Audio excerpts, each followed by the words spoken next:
Dear ladies and gentlemen, dear colleagues, good evening, good morning, or good afternoon, wherever you listen to us in this world. My name is Christoph Wanner. I'm a professor of medicine and nephrologist at the University of Wuerzburg here in Germany, and I'm chairing the Live 2021 webinar series together with Professor Stenwinkel. Tonight, I'm the moderator, and you are listening to the second webinar out of a series of 18 webinars, which were originally designed before the COVID and now converted into this series of webinars. So you are all on mute, but you can type in your questions in the chat room, and the questions will come later on here directly to me, and I can discuss the questions with our two speakers today. So with us, we have tonight Professor Maddux, Frank Maddux. He is Global Chief Medical Officer from Fresenius Medical Care. And we also have with us Professor Bernard Canaud, who is a senior scientist of Fresenius Medical Care. So we have two talks, and you will tell us a little bit about the future of kidney replacement therapy in 2021. I think you are the most appropriate and prepared speaker among all the renowned faculty we have over the upcoming lecture series. So Frank, please, you will tell us preparing for kidney care in 2030. Your turn, please. Well, thank you very much, Professor Wanner. I appreciate the chance to provide all of you my perspective on some of the things that I think will drive the direction of our field in kidney care, and hopefully set up the discussion of Professor Canaud with regard to the specific areas that we think will begin to be very important by 2030 in prescribing renal replacement therapy. I'm going to advance the slide here.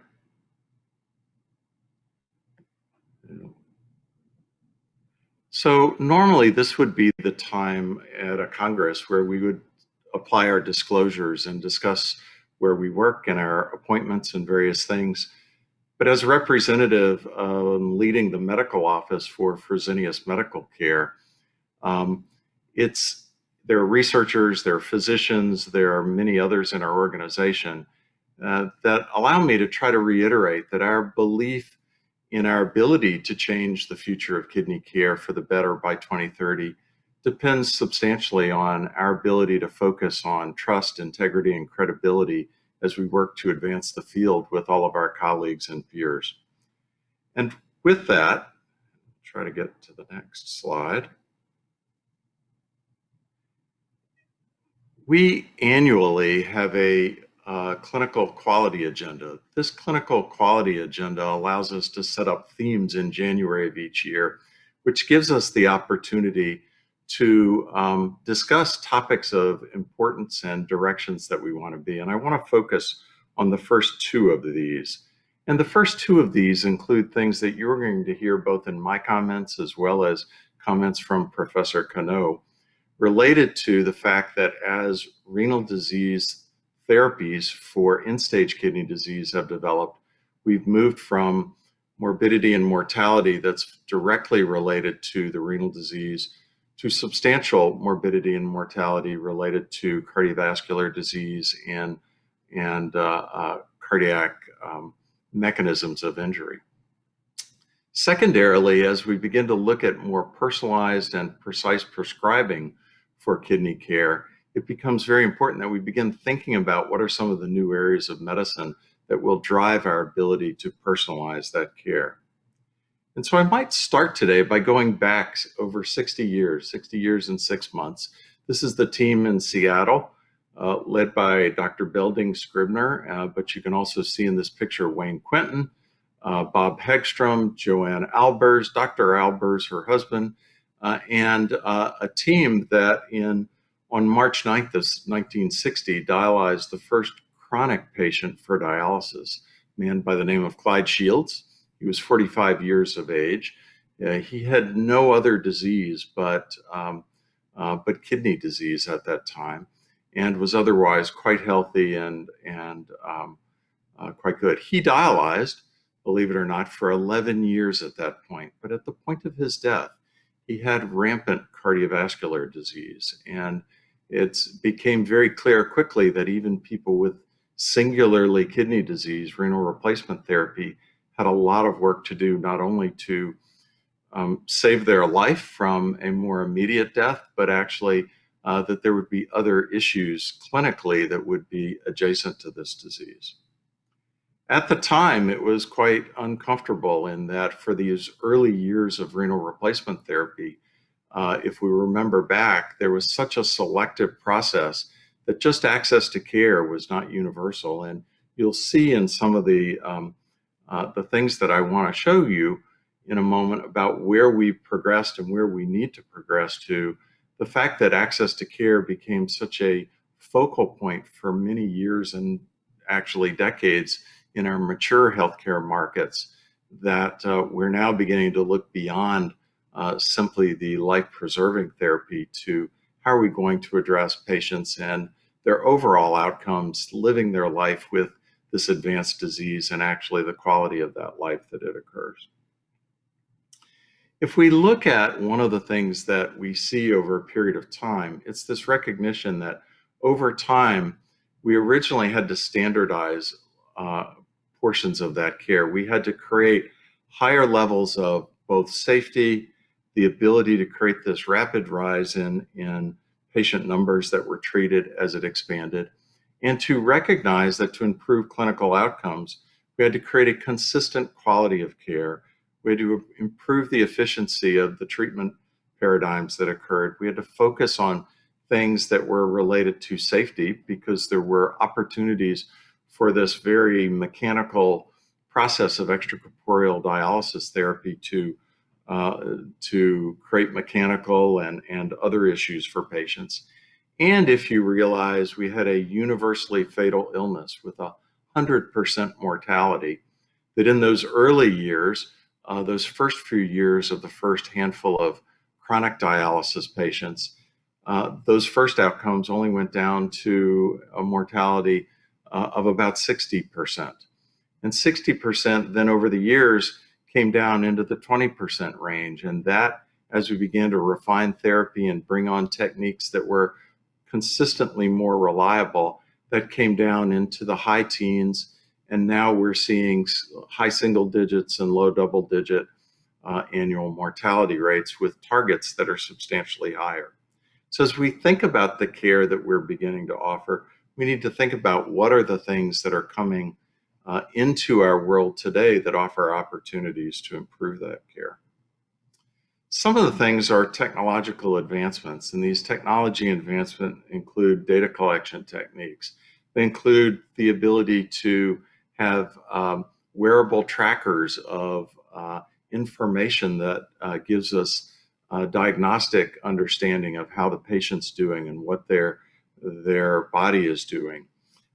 We use the power of computing and mathematical models to advance that care and to recognize that we have many, many new techniques that have occurred that allow us to add machine learning, artificial intelligence, the ability to create pattern recognition, to use visual elements, and to create this opportunity to make all of us as prescribers of therapy actually smarter than we could naturally be on our own, and do that through the power of computing and data access that we have. Some of this is, let's see if I can advance this. Some of this has recognized that artificial intelligence in healthcare has begun to actually impact how we can predict things and understand what patients need certain activities. This is actually a series of graphs that show sensitivity and specificity and the performance of a predictive model to predict people with chronic kidney disease that would in fact have, from diabetes, that would in fact have diabetic retinopathy. and the recognition of the degree of that retinopathy that might need to be taken. In our population of patients on dialysis, we have models, and this was from an early pilot model that was done. We could look at changing efficiency of care and hospitalization rates by predicting patients that would in fact require hospitalization, and recognizing that these models of care took clinical data, environmental data, data on past performance of the patient, analytes from their blood work and other things, to try to look at which patients would be at higher risk and need additional attention to reduce their hospitalization. These kind of models started as models that would predict looking forward in the next month. They've come down to being looking forward into the next days or weeks, and become fundamentally a component of our ability to look at care. So I want to switch for a second and talk about precision medicine for a moment. And precision medicine includes things that not only are such things as genetic information and genomic information, but they're also clinical parameters of care, and the kind of things that include environmental and lifestyle and other activities. I'm trying to get this to advance for me a little bit, and it doesn't want to.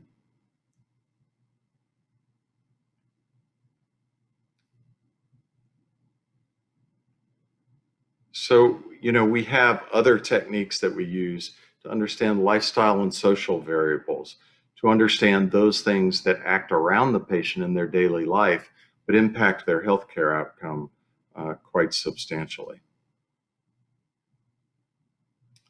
So if we move on at this point, and we move on to look at the history of genetics and personalized medicine, this is a picture that you may not recognize, but this in fact is a picture of Rosalind Franklin.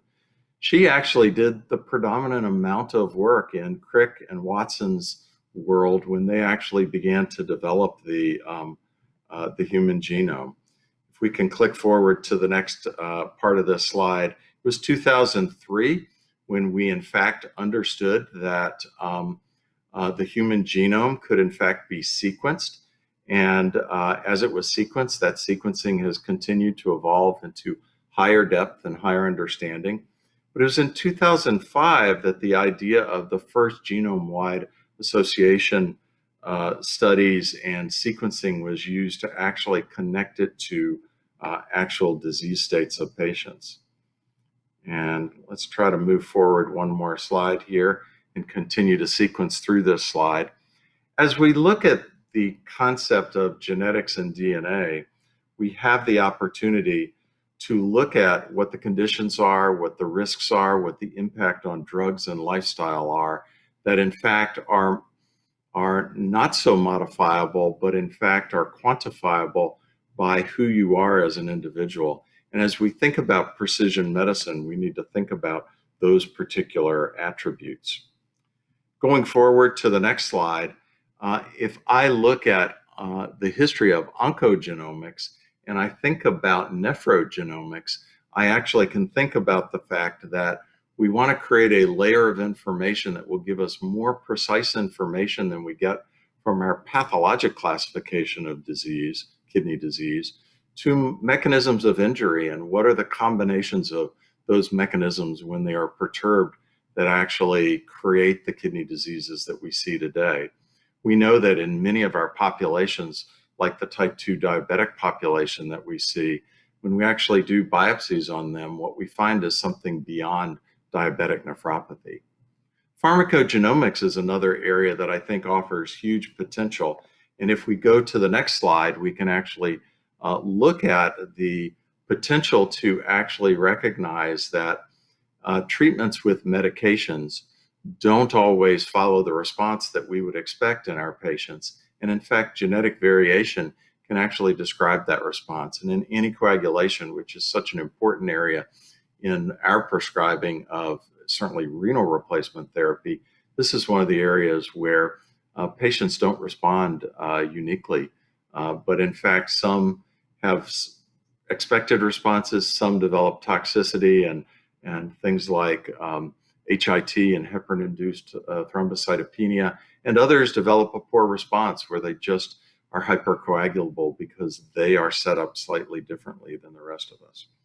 We can move on to the next slide. We'll actually see that when we think about precise personalized prescribing, we want to look at this 360-degree view that's looking at patient interactions, genomic information, what's happening in the home that is diagnostic. Where do we get real-time data from our patients that allow us as prescribers to, in fact, be smarter than we might be able to be just looking at the traditional patient information and things that we have. You know that we are using patient-reported outcomes and quality of life surveys to understand what it's like to live a life with kidney disease, and how patients, now that we've essentially in mature healthcare markets have solved for access to care, we're now looking at how do we improve that care and give patients more options and more choice to help design the life that they want to lead, and actually do that in a way that they are more productive, they have more impact in their communities, their families, and society.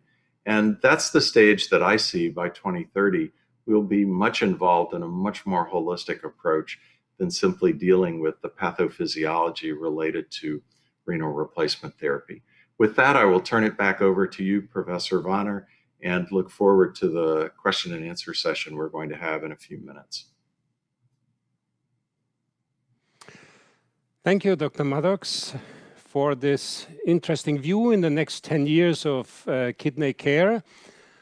And I already have a question in mind, but the audience is supporting me, and I hope you type in your questions in the chat room, and we handle then the question and answer session at the end.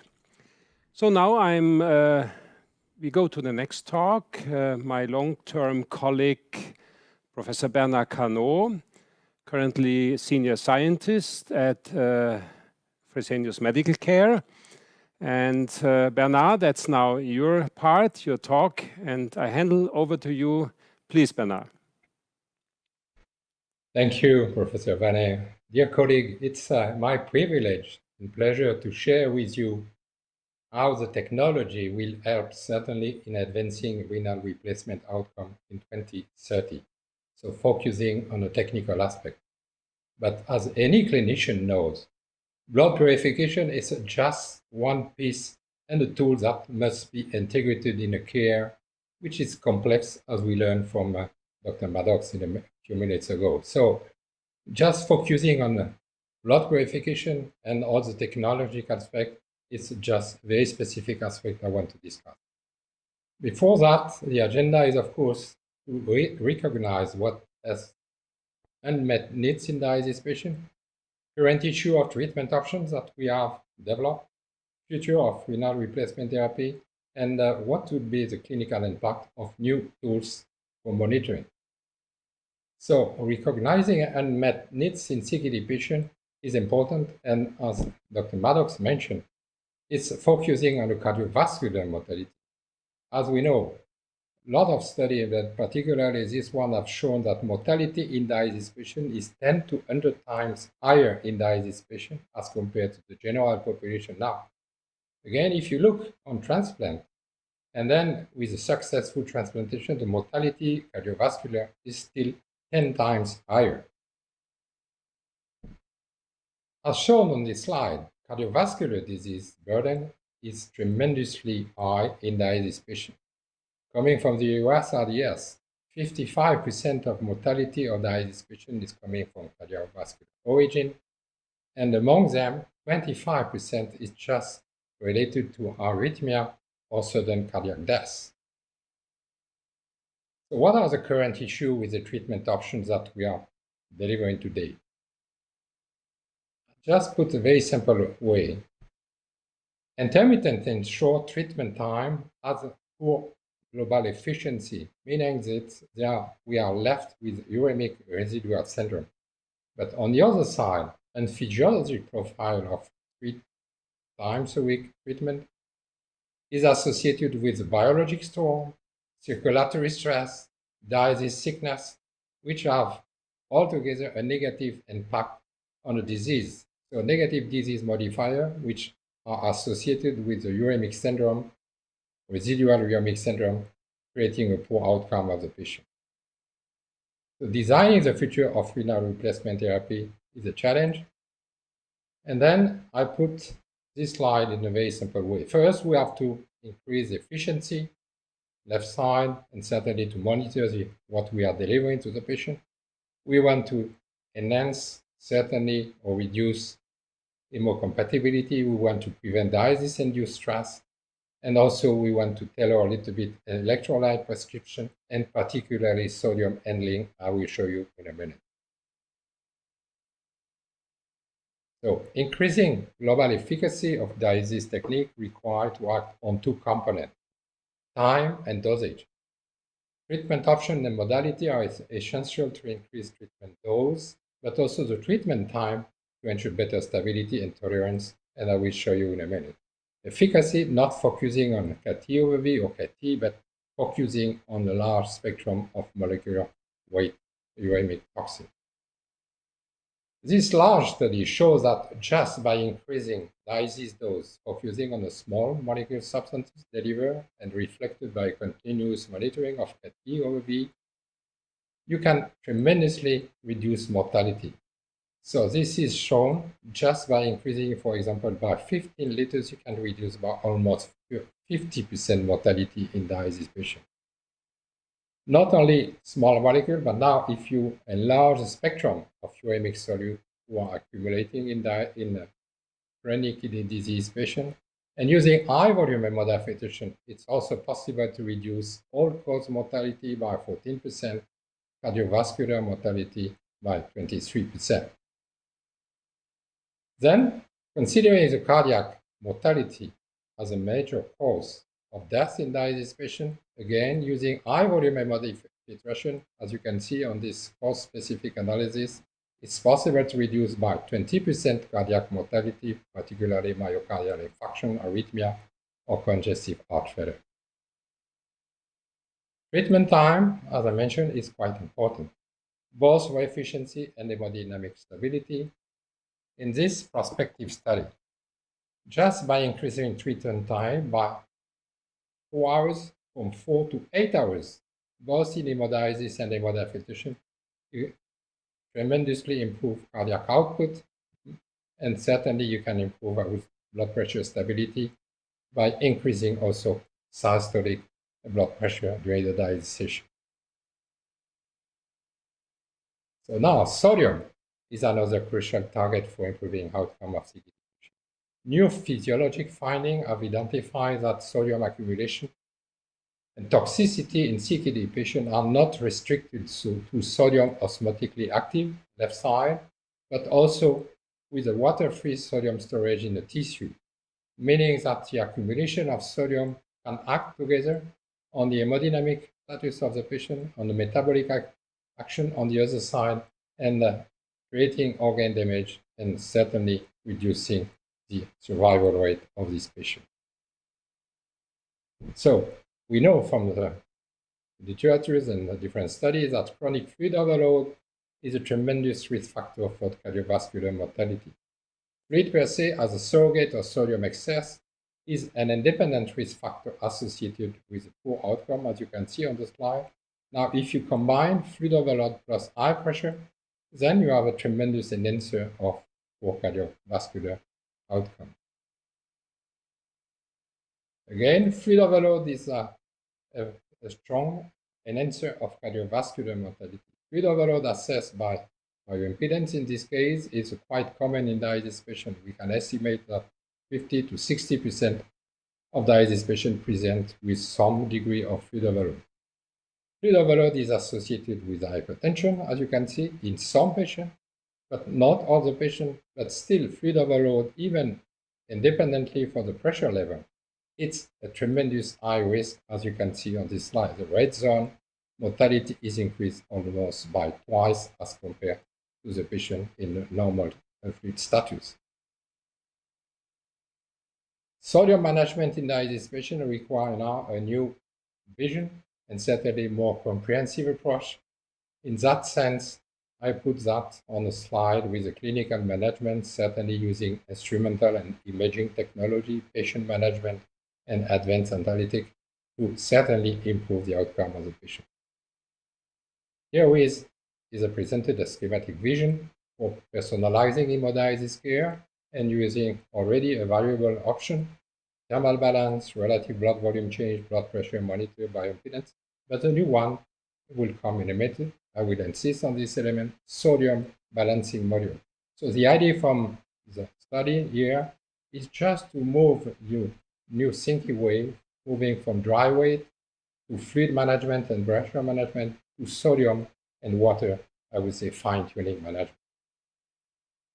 Why is it important? This is coming from this Schneider study, Avida study, just showing that if you just look on the skin sodium content at CISA and you plot to left ventricular mass, you observe a positive correlation with the left ventricular mass associated with high sodium content without any pressure relationship. Meaning that sodium per se, and this is confirmed on this graph, just increasing sodium content, as you see, there is no relationship with any form of pressure. Office pressure, ambulatory pressure, meaning that the sodium per se can have an impact on vascular system, particularly cardiac left ventricular mass or functionality independently from the pressure level. Now, precise sodium and water handling by the dialysis machine is a step further to optimize patient care that Fresenius has developed, and I don't want to go into detail but show you two elements. Sodium is one aspect, but not only. We learned over the last few years that arrhythmia and sudden cardiac death are frequent in dialysis patients. In this very impressive study, using implantable loop recorder, it is clearly shown that arrhythmia is much more frequent than previously expected. As you see, almost 2/3 of the patients present at some point clinically significant arrhythmia over a 6-month period. And among them, a lot of atrial fibrillation, bradycardia, asystole, and different, I would say, arrhythmia. But particularly what you see, there is a temporal pattern association with hemodialysis practices, meaning that we can influence this arrhythmia based on a new way of managing the patient in dialysis. Just for example, looking on a potassium, and this is an impressive study that we can change. If you look the impact of diazide potassium, low potassium, less than 2 millimole, versus high potassium, 2 millimole per liter, and if you plot that compared to serum potassium level, you see that at all levels, low potassium concentration in diazide is associated with a tremendous higher risk of sudden cardiac death, meaning that we have to change certain practices in potassium. What could be the clinical impact of new tools or new technology? And certainly the idea is to monitor during the interdialytic period to make sure at the end we can capture information from the patient side. I don't want to go into detail, but you know that connected watch may provide already ECG and provide alert to the patient with arrhythmia. So meaning you can monitor the ECG or the heart arrhythmia or heart of the patient almost immediately. Now, just the addition of arm cuff plus special app and connected watch are able to provide ambulatory blood pressure monitoring, meaning that we can get a little bit more information from ambulatory patients. And last but not least, there is a new patch or different type of patch who can be incorporated in the system with the biosensors connected to iPhone or any, I would say, connected system to provide much more information, including hypoxemia, temperature, respiration rate, indicating that maybe we can detect sleep apnea in the patient. So just to end my presentation, what we know, the patient-centered care, advanced technical advancement will be certainly tremendously supportive for improving the patient care and the outcome, integrated in a very complex system that was described by Dr. Maddux. This is clear. And certainly to end, I will show you what could be the final step if you think about the machinery, you can just imagine that we can have two types of feedback loop. One very short one, just connected on the machine, meaning that we will have smart machine able to react to some biosensoring on the patient and reacting based on the algorithm which is implemented in the machine. Sodium was an example. But in the next few years, integrating all parameters and all monitoring that we will have from the patient side, we can have long feedback loop, integrating advanced analytics, artificial intelligence, and providing decision support to the physician and the care provider in order to improve the care of the patient. So by the way, I just want to thank you and hand over to Professor Wanner for the next and certainly the question. Thank you very much. Thank you, Professor Canaud, for showing us this landscape. And thank you to the audience that you sent out so many questions. So I think we have some time, but we have many questions. And we have to walk through in a certain manner that all can get a response to their questions. So the first is to Dr. Maddux. From developed countries, will they have different problems? What is your comment about how precision medicine in these countries will be implemented or developed? Yeah, so I think in the developed countries, we're going to see as innovations occur in the ability to create these models that deliver insights to physicians. I think the way that you've seen Dr. Canaud talk about the treatment side of that with the short loop and the long loop, I think on our diagnostic side in nephrology, we're also going to see precision medicine influencing how we understand the type of medications that are going to be useful for patients at various stages of CKD. I think we're going to see innovations that allow us to use machine learning and artificial intelligence to help us assess many aspects of care, such as vascular access care for dialysis, such as how we understand mechanisms of injury post-transplant, better ways to understand the mechanisms of delayed graft function in transplant care. So I think across the entire renal continuum, we're going to see medicines, devices, and in silico activities that allow us to actually have better insights into what's actually happening with an individual. Good. So thank you. We go to Professor Canaud. A question is out there, certainly on sodium and fluid overload, as well as potassium. So the question is, what is the most important factor to improve the outcome, if you can name one? That's a good question. I'm not sure I get the answer, but at least if we just want to focus on one, we know that the sodium for almost 50 years is a silent killer of the CKD patient. We know, we have the confirmation. But the idea now was to move from the osmotically active or hemodynamic active sodium to the tissue storage of the sodium. So the point from my side, if we have to focus on one element, certainly on the short and long term, the sodium will be the best, I would say, option. We have the tool to make this a type of, I would say, correction. We can make an assessment, we can manage with the machine, we have different tools. Certainly the technology will move much faster than we can expect to make this tissue sodium measurement based on the MRI.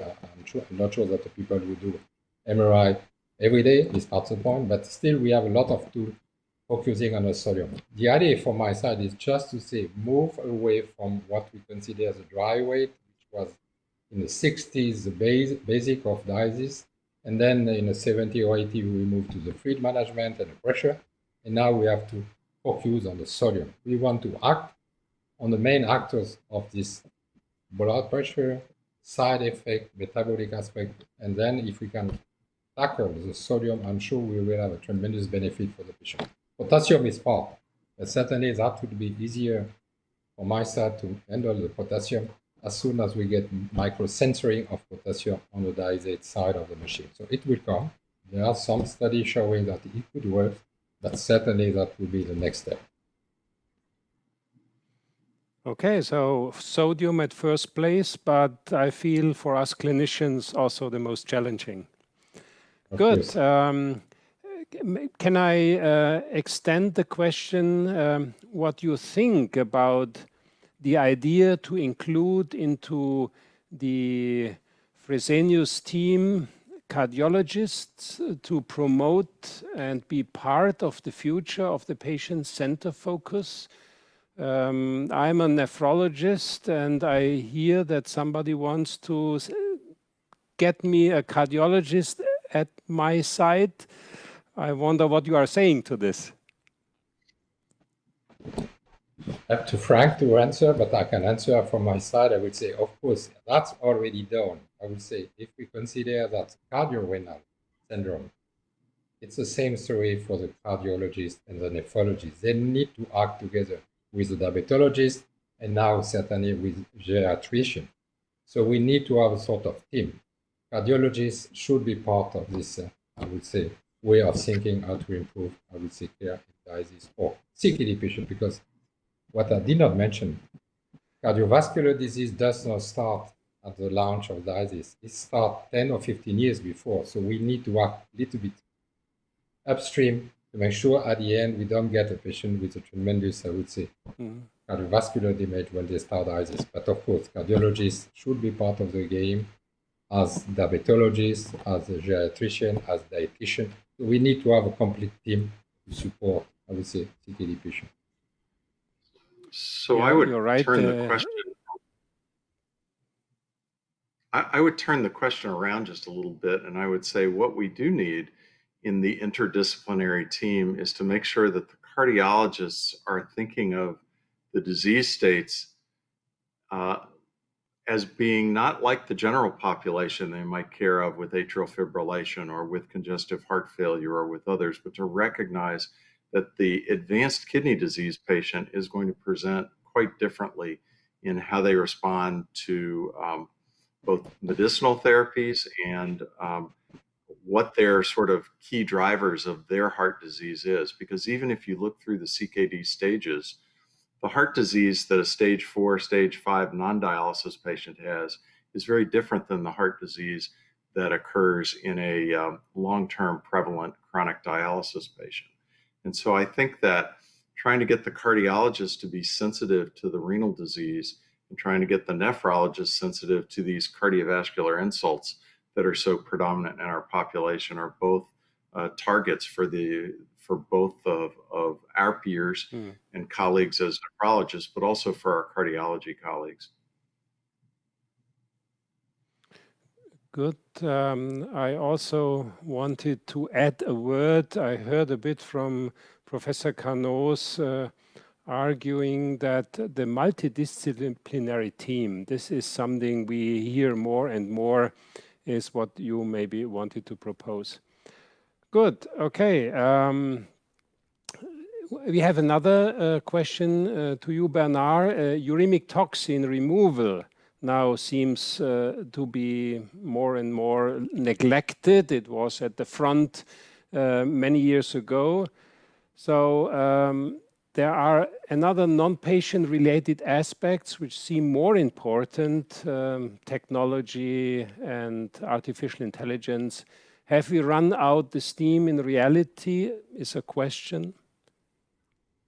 Now, the point from my side is, of course, we don't forget uremic toxin. There is a lot of research based on uremic toxicity, different molecular substances. I don't want to go into detail. It's not forgotten at all. But if we want to take one piece as a priority, I think we need to get something which is almost, I would say, easily, I would say, manageable. And the sodium, fluid pressure, everything, it's so easy to manage. It's just a way to do something. We don't need to have high-tech technology, high flux membrane. We don't need to have very sophisticated technique. We know that the time and the way of acting is a little bit more important. Now, I don't want to forget uremic toxin. It's a tremendous part, but we are at some point the technology limited by the permeability of the membrane, and certainly some side effects that are coming from this renal replacement therapy. Opening the membrane is fine, but if you want to lose protein, low molecular weight, amino acid, if you want to increase albumin loss, this is not the target. This is why certainly we have to focus on the way of caring the patient, using artificial intelligence, using, I would say, best practices, because this is not mentioned today, but part of the game. We know that we can improve tremendously the outcome just by improving the practices. So it's not, but the point is to get access to the easy fruit that is hanging to us. So sodium, fluid pressure, that's easy.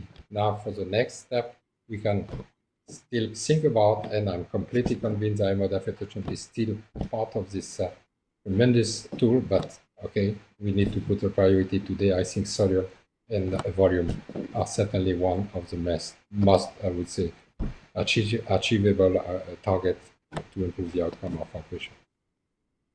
Yeah. Good. I have a question to Dr. Maddux again.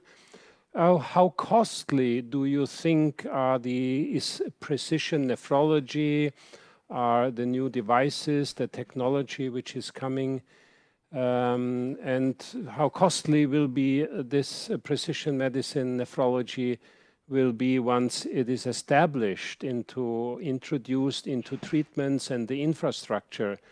What is your guess? Yeah, so I think in pretty much every healthcare system around the world, there is a need to control costs. And so when I think about precision nephrology, it's trying to get the right patient, the right treatment at the right time, as opposed to assuming that we are treating with the correct drug or the correct device or the correct procedure.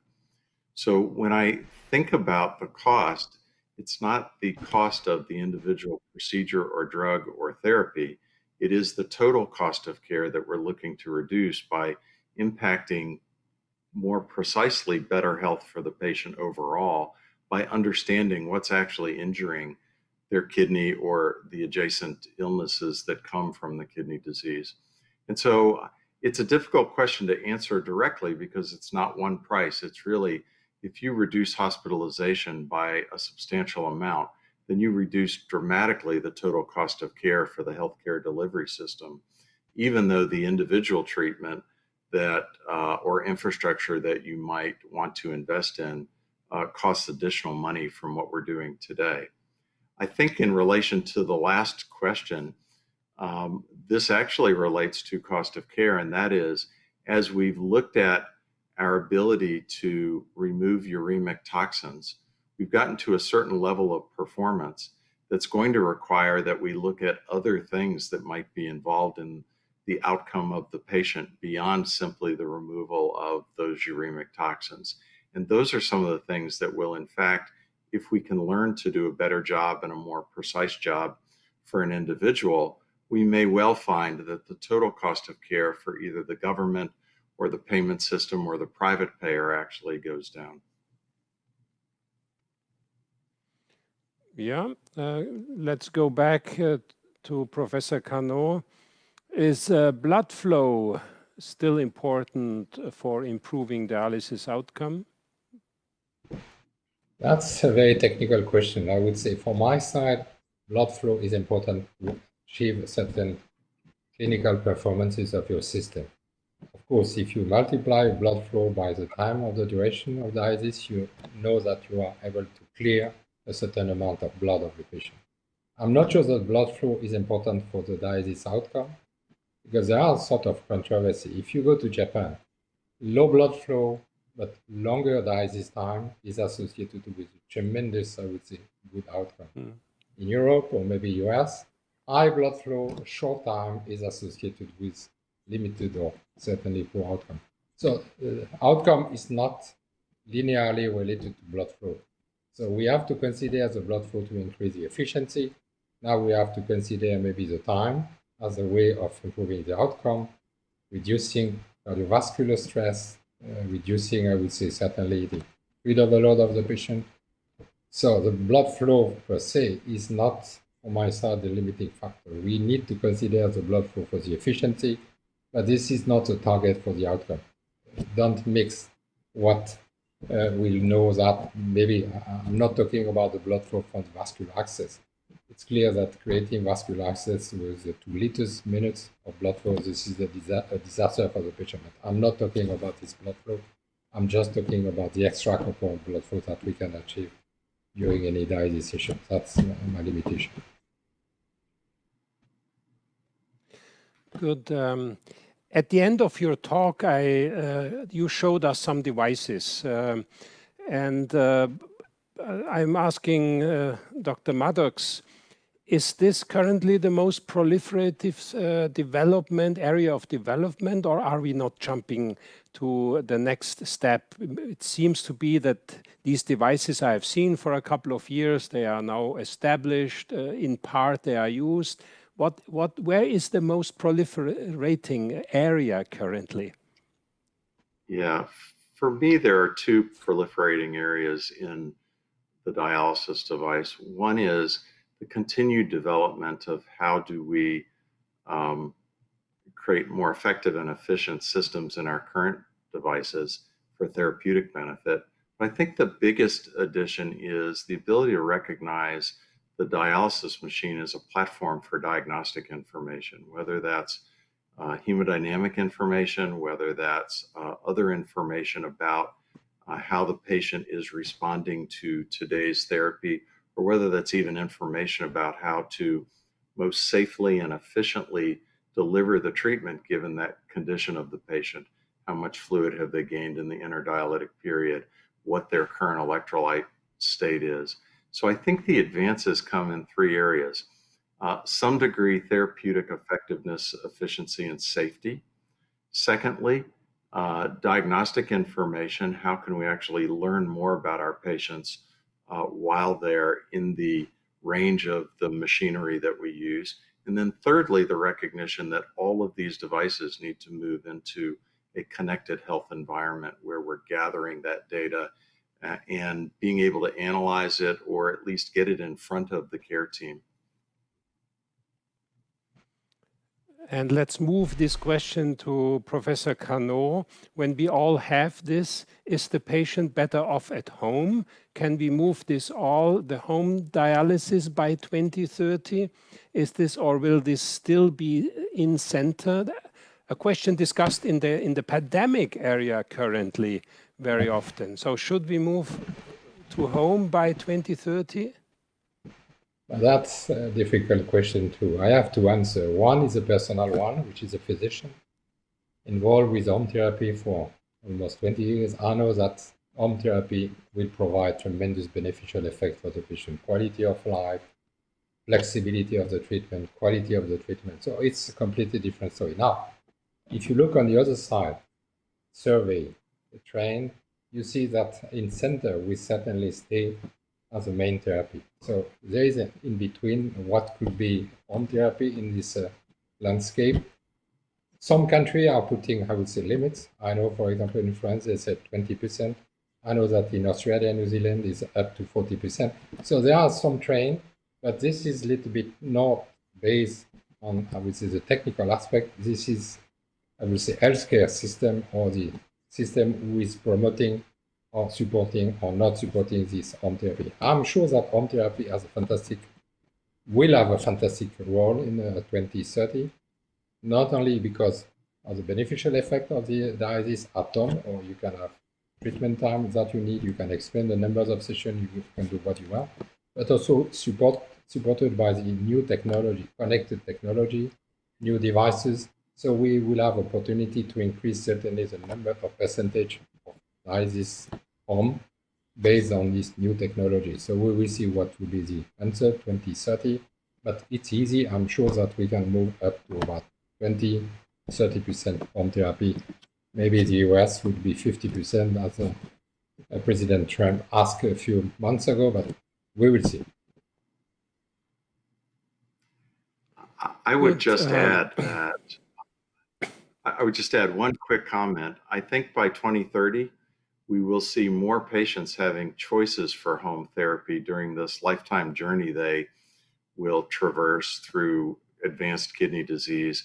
And it'll be a combination of home, in-center, transplant, palliative care, and these various modes of therapy that we have based on what their personal condition is. Good. We have not exhausted all the questions which were in the chat, but I think we are coming to the end of the question and answers. I think we got a good overview and insight where the field is moving. So I thank you for your presentations and your view on the landscape by 2030. Thank you for joining us. Goodbye. Thank you, Professor. Thank you. And to our audience, we will have another webinar, webinar number 3. This is October 8, done by my colleague Professor Peter Stanwinkel from the Karolinska Institute. And he will introduce Dr. Ellen Collins and our second speaker of the day. And I can already look at the program here. So it is Natalie Borman and Professor Collins, and they are live on October 8 at 5 p.m. So please join us for looking at applying dialytic modality, different choices to preserve cardiovascular health. Thank you for joining us today and looking forward to see you October 8. Thank you.